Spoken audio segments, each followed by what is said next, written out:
Stimulačné injekcie skladujte v chladničke.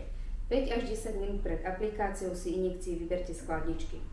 Injekcie aplikujte do podkožia, oblasť pupka 5 cm na jednu alebo na druhú stranu. Pred aplikáciou injekcií si dôkladne umýte ruky. Na pevnú podložku si pripravte všetky potrebné pomôcky k aplikácii. Dezinfekcia, tampóny, injekcie, nádoba na odpad. Aplikácia injekcií nie je viazaná na to, či ste na lačno alebo po jedle. Cetrotype. Balenie obsahuje tampóniky na dezinfekciu, v striekačke je látka na rozpustenie, ampulka s práškom, šedá ihla, žltá ihla. Dáte si dole krytku z prášku, dáte dole krytku zo striekačky a nasadíte si žltú ihlu.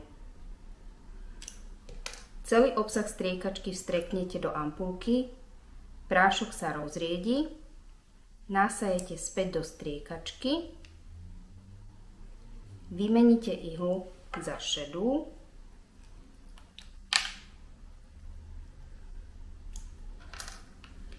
prebytočný vzduch zo striekačky vytlačíte, tak aby vám vyšla 1-2 kvapky, aplikujete do brucha v oblasti pupka, vydenzifikujete miesto vpichu, ihlu vpichnete kolmo a na doraz, pomaličky vstreknete, po pichnutí narátate do 5, vyberiete, vyhodíte. Použité ihly a striekačky nehádžeme do komunálneho odpadu, hodíme do vopred pripravenej nádoby, odovzdáme v lekárni alebo vo vašom centre.